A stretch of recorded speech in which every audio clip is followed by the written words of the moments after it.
what's going on, guys? Kalamazi here, and this afternoon we got some pretty awesome news pertaining to 9.0.5, and I guess what you can sort of say BlizzCon at this point as well. My guild did indeed kill Mythic Sire Denathrius last night, and I was hoping for maybe a couple of days off of like hype for 9.0.5 and things, but hey, you know what, it is what it is. We move on. And at this point, I've been in 9.0 for about a year now. Since the first wave of alpha, I'm ready for some new content. So with that being said, we got some pretty interesting information today. Number one, Valor is returning. I made a video on that probably about a month or so ago, and the system's pretty similar to what I mentioned, wanted, or suggested in the video, which is awesome to see. Number two, Ian Hazukosis in a tweet actually addressed the fact that raid loot is also not dropping. Pretty much, it's not where they want it to be. And also there's a handful of class tuning and things. Affliction got nerfed, and there's a little bit of covenant tuning as well. So we're going to be covering all of that today. Now I have to say that I'm really excited about the Valor system coming back. 9.0 in Shadowlands, for the most part, to me, has actually felt really good. I think Nathria was a pretty awesome raid. Once again, we did finally get that clear last night. We're the final Horde guild to get Hall of Fame, which is awesome, and it feels like a huge relief. But over the course of the tier, a lot of things were mentioned about loot not feeling as rewarding from a PvE end of the spectrum. PvP obviously was, a huge source of gearing early on with, RBGs, 2s, 3s, and really having a super easy time pushing raiding in RBGs. Getting 226 gear pretty early on in the tier made things pretty simple for the most part. However, I guess the PvE end of the spectrum is being addressed today. So the post that came out today, we've opened up PTR for patch 9.0.5, the next update to World of Warcraft, which is now in testing and expected to be released in March. So first of all, March. We've had 9.0.5 PTR builds going out for a few days now, and they were all encrypted until I believe this afternoon. There was one build at like 4 in the morning last night, I guess this morning, and then today there was one in the afternoon that was finally, I guess, unencrypted. It was data mineable, and now PTR is indeed up. We'll get actually on PTR in a little bit here. So with this releasing in March, I highly doubt there's going to be any kind of raid or new dungeon PvE based content in this build.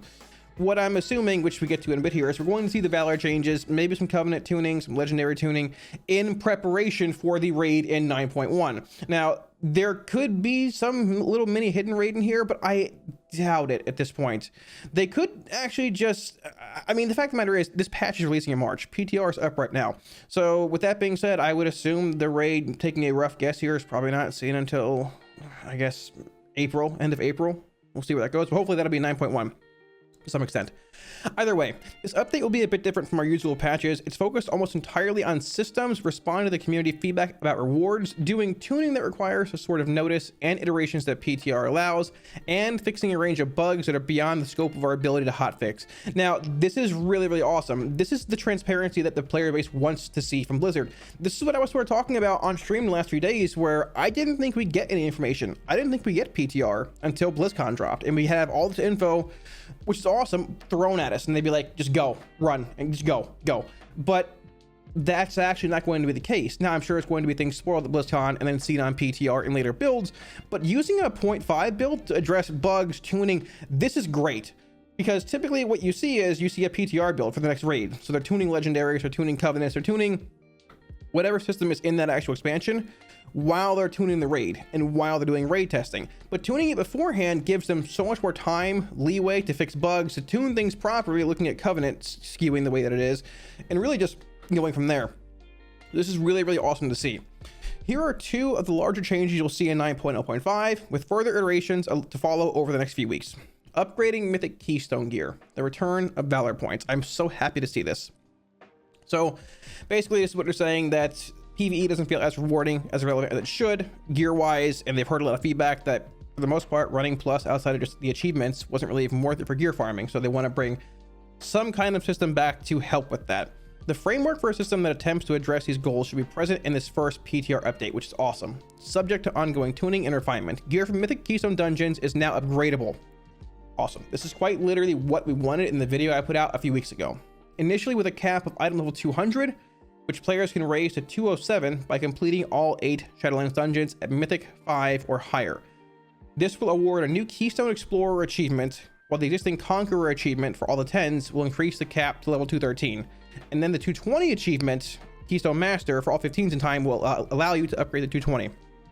This currency used to upgrade mythic keystones is Valor. I thought they'd actually reword this and call it something different, but hey, I'm totally fine with that.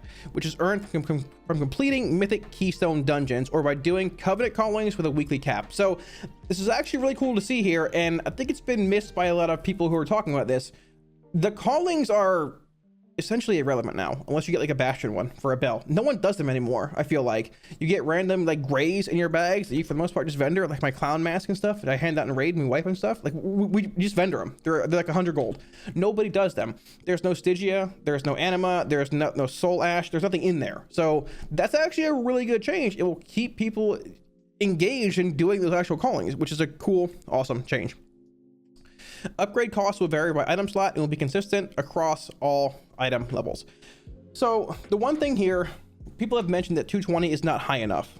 Here's the thing, when it comes to, it's hard to put this into terms, but I don't personally feel that all 15s in time is anywhere near as hard as hitting 2100 in arenas or 2400 for 226 and 233 gear, weapon wise, respectively. I don't think it's that hard. Now, one thing that I wouldn't mind seeing here is a way to upgrade to like 226 or I guess max eye level outside of 233 being the final one from, you know, high-end PvP or Mythic Nathri at the last two bosses.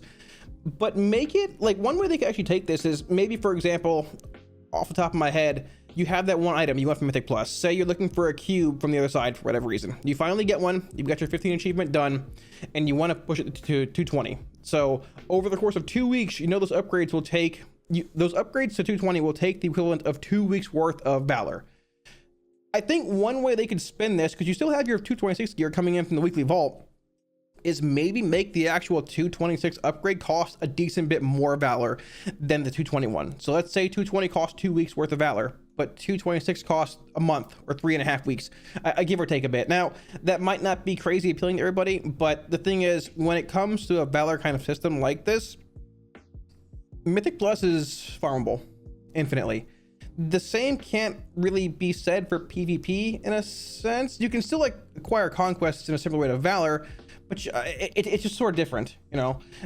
You can farm Mythic Plus infinitely over and over and over, and there'll be a cap on Valor, but having 226 gear or gear that you can upgrade to 226 obtainable from Plus would make things pretty simple. Like imagine World Burst Guilds going in there and getting these massive upgrades super early on, but time gating it, like maybe that final upgrade behind, I don't know, 3.5 weeks, a month of Valor being accrued, might actually not be the worst idea. So it gives you an option of maybe getting that best in slot trinket at 226 over a month of accruing Valor. Or let's say I want to upgrade my chest and my weapon, or my chest and my bracers instead. You can do 220 upgrades instead of doing the one big Q upgrade to 226. I think that would work out pretty well. Either way, regardless, having Valor come back is awesome. A great change. I'm incredibly happy to see this. Moving on, Covenant Legendary tuning. We've deliberately used a very light touch with any hot fixes that might affect Covenant or Legendary balance. They're referring to live right now, I'd assume, as we're keenly aware of the resources players have invested in those systems. A patch, however, allows for ample notice for the community and a testing and feedback loop that should help ensure that we don't unintentionally undermine your investment in your Covenant or Legendary items. So, TLDR, Covenants aren't being swappable. They're not changing. They're not going to be swappable at will. And number two, which once again is good, but the 9.0.5 patch gives them a bit more time to tune Covenants properly, or I guess properly, instead of just having, you know, in a 9.1 patch in a PTR, for example. In many cases, the changes coming in 9.0.5 are improvements to legendary items and Covenants class abilities that we've seen comparatively less used by players. Basically, they're going to be tuning classes, which we'll get to in a little bit here. Now, Warlock has indeed been tuned a bit. We will, I guess we'll see where this goes. AF stonks falling, Destro stocks rising. But yeah, so on top of that, now this is the actual Valor chart that Wowhead has put out for the most part. I'll have a link to all this in the video description if you want to check it out. It's basically just recapping what we read here. But adding on to the PvE gearing end of the spectrum, Ian Hesychosis did indeed tweet out briefly, responding to somebody asking, why is raid gear not actually being touched? Why is it not being, you know, changed in 9.0.5? And his response was, raid gearing needs help too, but the static nature of a raid loot tables complicates mid-tier solutions. We want to get dungeon improvements out ASAP as we continue to discuss the right approach for other gear sources like raiding and world content. Now, when it comes to world content, if they're referring to like world bosses or world quests, like yours pretty much irrelevant for the most part once you're on like the higher end of the spectrum, but not everybody raids or plays in the high end of the spectrum. So one of the biggest complaints over the course of this tier has been the fact that loot is just pretty hard to get when it comes to mythic raiding. And well, PvP feels a lot better. You can go in and get 226 gear just farming RBGs, and you don't really lose any raiding. And it's pretty much, pretty straightforward. Now, this has been a hot topic for a while. I made a video once again a few weeks ago talking about this as well. The suggestions were just quite literally increasing the drop rate on gear from average 3 mythic pieces per mythic boss kill to 4. Another one was maybe bringing back coins. Now, I think coins are a touchy area and one that you need to be really careful with, because you don't want players accruing 5-6 coins going in the next tier and then being able to buy 3 the next week, right? I think potentially bringing back like a coin per week, maybe 2 per week, and having a limit of like 3 would be a decent step in the right direction. But I think a lot of that's also going to be influenced by tier gear, if they do intend to bring tier gear back, which they've talked about a good bit. We haven't heard anything about. I think we'll hear about it at BlizzCon. It's going to happen, but imagine trying to get, let's say tier gear for whatever reason comes back in a similar fashion to where it was before. You had your 2-piece, you had your 4-piece. Imagine trying to get your 4-piece right now. I think about half of us would have our 2-piece. Being real, I mean, having coins gives you a targeted source of potential gearing. Now, there's not a high chance you get gear, and there are multiple items on that loot table, but I think that's a good way to help this a bit, and it adds a bit of RNG, but like fun RNG in a sense. Listen, it sucks getting anima, it sucks getting 1,000 gold or whatever, but you know what? It's better than this. So it's good to see that they agree with the most part for that, with the player base, that PvE, I guess dungeon and really more raid gearing doesn't feel great. Valor, a great step in the right direction, and hopefully we end up seeing these and hearing more about this at BlizzCon, and when we get into the actual 9.1 PTR build and into the next raid, wherever it really ends up being. So when it comes to the actual class changes that have been seen in this first 9.0.5 PTR build, well, they're taking Affliction out back and putting it down. So memes half aside, Affliction is getting nerfed a decent bit, which I don't think it's as needed as it seems. I think Affliction's good this tier, don't get me wrong. Looking at Warcraft logs, looking at the representation, I think it's a tiny bit skewed, but I think a decent bit of it is just there's a handful of fights this year that Aff's good at. Aff is very good at single target damage, and there are 4 to 5-ish patchwork bosses, depending how you look at them in this tier, that are what Affliction can take advantage of. I don't think Aff is as good as it seems, and it's not me being a fanboy or memeing. I just don't think it's as good as it's actually being reflected in logs in a sense. It's still very good. It's still one of the top 5 best specs in the game in Castle Nathria right now, but I don't think it's the best one in there, like it's saying in logs and things. But regardless, it is what it is. We'll get to those changes in a bit here. We've got a little bit to show you here, and hopefully it's leading to other changes. Now, the first big thing, Fleshcraft is getting a massive buff. They've actually changed Fleshcraft, so hey, and this won't really affect our Covenant choice because it's not DPS, but hey, if we end up going to Necrolord for whatever reason, this is awesome.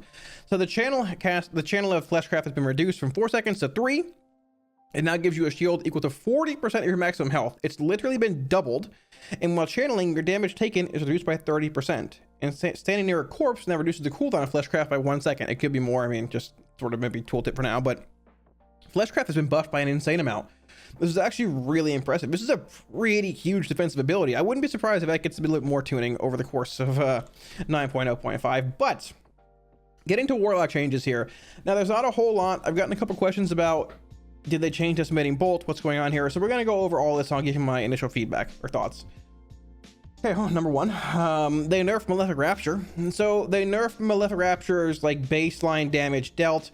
The spell power modifier is still here, versatility is still here, and the actual mastery effect is still here. This is about an 18% nerf to Malefic Rapture's raw damage being dealt. Now, I live in Florida. This is Florida math, but for the most part, I've ran it a few times and talked to people. It checks out. So this is a sim that I ran a few weeks ago. Listen to me here before let me finish. This is a sim that I ran, I think, 2 weeks ago. What's the date on this? I don't. 2 weeks ago. There you go. This is when Destro was buffed with the 5% aura modifier. It was comparing Affliction and Destro. Destro, I think, was playing Cinders here. Aff was playing Synergy. There was about a 447 DPS difference. Single target. The nerf that's being reflected here, taking our rapture damage, applying the modifier, the change to the actual baseline damage and stuff in the actual advanced part of this APL or the sim here and everything, it looks to be roughly about a 6% nerf to Affliction's overall damage. It looks to be about a 300 DPS nerf. give or take a little bit. It'll depend a bit on where you sim, all that. It looks to be about 280 to like 340-ish, give or take a little bit, and that could change. Now, here's my thing. Affliction is the best spec for Warlocks and Mythic Plus right now. It is. And there are classes that are a lot better than us in Mythic Plus right now. Warlock is not meta. We have some utility, but it's not insane utility. It's not utility that a mage brings or a hunter brings, or, you know, a handful of other classes bring. A rogue, for example. Rapture is our main way of dealing damage, and the fact that it's being nerfed by a considerable bit here means that, I mean, you know, Aff's going to be losing some value in plus, obviously. And the big thing here is that when it comes to it being in a multi-target setting, this is X less damage, essentially per dot that you deal. So this is actually live right now. I have live and PTR open. This is live. I'll put up a dot here. Let me move my actual combat log. So I'll put up a dot here. There we go. Agony sticking. Let's Rapture. No procs here. Rapture dealt 937 damage. We'll put up Siphon Life. Let me cancel all this crap out. Put up Corruption. We have 2 dots up. Rapture. Rapture deals... it's crit. Let's make it not crit. It dealt 1873. So we have... What was it? 937, 1873. Let's tab over PTR. Agony. This is the same character. I copied it 5 minutes ago. Let me get my actual combat log open. Combat log. Agony is rolling. No keybinds. Rapture. 771. So this is with the actual nerf applied. You can see Rapture here deals about 480 damage. Looking at live, it deals about 584. This is with no modifiers up. So live 584, same gear on PTR, 480. So essentially about 105 damage nerf. But the interesting thing here, 771 on this with the first like 1 dot Rapture versus, once again, the initial Rapture here with 1 dot hit for 937, and then it hit for 1873. Applying 2 dots here. Agony, Siphon, Rapture. It hit for 1500. So I mean, you're losing that 100 damage per dot. So when it comes to multi-dotting, it's just gonna feel really, it just seems almost a bit excessive. Like it's going to hurt multi-dotting a decent bit. I don't think Affliction was too strong when it came to multi-dotting, and even if it was, playing like Absolute Corruption versus Siphon Life, like playing Siphon for the extra dot for more Rapture damage was incredibly skill intensive, to the point where you can't even maintain Shadow's Embrace, which is your main ability that's part of your baseline toolkit. So this nerf feels a bit excessive to me. I'm not a huge fan of it. It's going to hurt. It's going to hurt. It really, really will. Now, the one thing I am hoping with this is that this is maybe something that they're doing in an attempt to buff dot damage in PTR, because there's going to be more tuning over the course of PTR. This is not the end of it. They're going to be tuning things. I would assume the patch comes out in March. Like I said, I'd assume probably like mid-March. So we probably have about a month or so of PTR. The small patch hits with Valor and everything, and then we go from there. I'm hoping this is their attempt to maybe buff dot damage, because one of the big complaints, and they say they've heard player feedback, is that Aff doesn't really deal a whole lot of dot damage. Looking at a damage breakdown on a single target fight, your dots are dealing like 7, 8, 9% of your damage, and Rapture's like 35% or whatever it is, you know? So if this is their attempt to move Aff away a bit from just being so Rapture focused, I'm down with that. The issue with that is that, I mean, this does affect multi-dotting more in a sense, right? Like multiple targets, council cleave, spread cleave, consistent cleave, but it's always a very slippery slope when you're trying to buff dot damage, because once again, buffing dot damage, you know, it becomes even more excessive, more powerful when you have 2 targets, when you have 3 targets. So I'm trying to look further down the line, look at the glass half full, and hope this is maybe their attempt. Okay, we're nerfing Rapture, but they just haven't totally tweaked the dot damage yet. But if that's not the case, then yeah, Aff's getting nerfed, and it sort of sucks. But that's that. So Destro hasn't been doing pretty well lately, and like if you apply what I said to this with it actually being like a 300 DPS nerf or so, I mean, Destro and Aff are probably relatively close to each other here, but there's a million factors that go into play when it comes to this too. So moving on, this is a tooltip change. Tyrant never gave 50 shards. They're just fixing the tooltip from alpha that never fixed. So this is the same thing here as well. All they did was change the tooltip. It used to be the duration of your Infernal. Now it's the duration of your Summon Infernal, so it's fine. The other buff that they've actually done here, so Covenant abilities, the only Covenant ability they've tuned for Warlocks. Other classes got a lot more stuff, man, by the way. Like, once again, Warlocks, the Alpha and Beta didn't get barely anything. I'm just saying. Warriors got Conqueror's Flag being changed. Like, hey, you like PI? Here's a PI 2.0. Either way. The other change that Warlock's got, so Impending Catastrophe, they buffed the actual impact damage of it after nerfing this, by the way, with less than 4 hours until the game went live the day Shadowlands released, after having months of feedback from alpha and beta. But really here, they buffed the damage a bit by what, like, 2.33% to the actual impact damage that Impending Catastrophe deals. And then they also buffed the dot damage. So the one thing about Impending Catastrophe, it's not target capped. It's going to hit all nearby enemies. It also applies Curse of Weakness or Curse of Exhaustion, or sorry, Tongues, which it does smart curse. It'll put Tongues on casters and Weakness on melee mobs. So it's a step in the right direction. But the problem with Impending Catastrophe is that it has added value in a untarget cap scenario. But when it comes to Covenant tuning, unless they take the route of, like, which I'm going to make a video on this probably within a week or so, with Covenant tuning going on. I want to talk about each Covenant and how I think it could be changed. I think they're going to run the issue here of this being a mediocre ability single target and maybe good in AoE. But you have like Night Fae, who is just pretty good in single target and also pretty good in AoE. AoE being 4 targets, let's be real here. I mean, how many times do you encounter massive packs in like a raid that have to be AoE down super fast?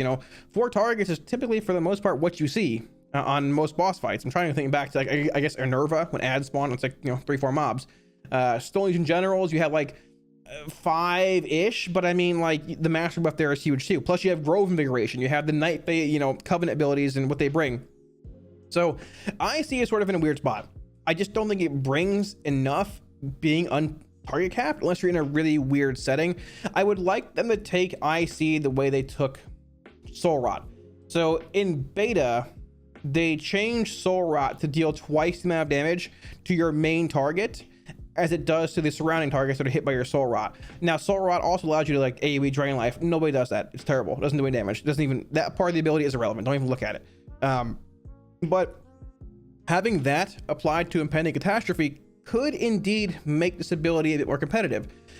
I don't think it should deal as much damage single target as Soul Rot does, because this is it's not target capped. But IC is just going to be in a weird spot. That, on top of the fact that, Venthyr Soulbinds and their abilities really aren't as good as Night Fae ones. It's sort of well, in a weird spot. But yeah. So besides that, there was a bit of, like, initial data mining about Necrolord Decimating Bolt things being here. They just data mine tooltips. Nothing really changed. I think they added like a period to it. I had a lot of questions about, hey, do they add Drain Soul back to 3 stacks with Necrolord Decimating Bolt? No, they didn't. Everything's the same there. So this is all they've done for lock tuning. Rapture was nerfed, Tyrant tooltip change, and a bit of a Venthyr change. Hey, listen, it's a buff for Venthyr. It's a step in the right direction. But listen, I'm a Night Fae. I don't really care what Covenant I play, but I don't want to leave behind Soul Shape. Soul Shape has been the most undervalued ability going into this expansion. It's so good. It's so good. But in the end, we'll see where it goes. I'd like to see tuning for Necrolord, Venthyr, and even Kyrian, I guess, even though Kyrian is probably in a fine spot. But yeah, so TLDR, App's been nerfed. I'm hoping for actual dot buffs, or maybe a change to the spec as a whole. There's a lot of things coming down the line, and I very well might end up making a 9.0.5, 9.1 Warlock feedback document like I did last time. We'll see where it goes, but this nerf is actually semi-substantial. This is not a 30 DPS nerf. It looks to be a 250 to 350 DPS looking at a profile like this. So about a 6% overall nerf from what I've heard and seen to Affliction's actual damage. And when it's ahead by 8.3% over Destro and you get a 6% nerf, well, we'll see where that goes. But like I said, 9.0.5, there's a lot of time for tuning to come. And then you also have 9.1, which is going to be, I would assume, the new raid testing, class tuning. So I would not get crazy worried about this. Once again, these hot fixes or these nerfs do not go in until March, whenever this build comes out. It could be early March, it could be late March, we don't know. But I would assume about when this build comes out, we might have a PTR build like pretty quickly afterwards, getting in the 9.1 and raid testing. Nathria came out early December. I know this, well, I guess late-ish December, mid-December, because I cast the Race to World first. It's probably going to be like April or May till the next raid comes out. 6 months in the first raid tier seems a little awkward. So I'm curious to see their pacing. 9.0.5 into 9.1. But the good thing is I did not expect the patch in March. Valor's back, and they're going to be addressing concerns when it comes to covenants and legendaries and all that. And if there is indeed a swap that's called for with covenants. Hopefully we'll have a good bit of time, a little bit of notice. Thanks for watching, guys. Now, like I said, I'm very excited to see the transparency that Blizzard has with this PTR build in 9.0.5. I don't think I've ever seen a half patch just designated to bug fixes and feedback and tuning, which is great. The level of transparency, like, not fanboying here, being real, the level of transparency that Blizzard's had over the course of alpha and beta into right now is insane. Like being real. Now, hopefully some of the feedback that's been given is taken into account, but you know, we'll see where that goes. Aff stonks down, Destro stocks rising, Demo's still in the dumpster out back. It's on fire, but hey, you know what? That's where it's been for 2 years, and hopefully, well, not hopefully, but most likely we see an overhaul next expansion. So listen, I don't hate Demo. I like Demo. I'm just saying right now, demonology is the weirdest spec in the game. You have scaling stamina trinkets and stamina pots and stamina potions and rallying like shouts and stamina increases. APTs help get the most DPS. What's going on with this spec? How can you be happy with the way this spec works? I don't understand. I don't get it. So hopefully we see some changes like that coming from 9.0.5 as well. Either way, I'm excited. Let me know what you guys think of these changes, Destro buffs, Aff nerfs, all that in the comment section below. And also what you guys want to see for Warlocks in 9.0.5, because last time I did take a decent bit of feedback from the comment section of these videos into the Warlock feedback document, and there were literal changes made to Warlocks from that exact document word for word when it came to Legendary. So let me know. If you guys want to see more WoW content and help the channel, be sure to smash the like and subscribe button below. Thanks again, dudes, and I will catch you all again soon on stream. Peace.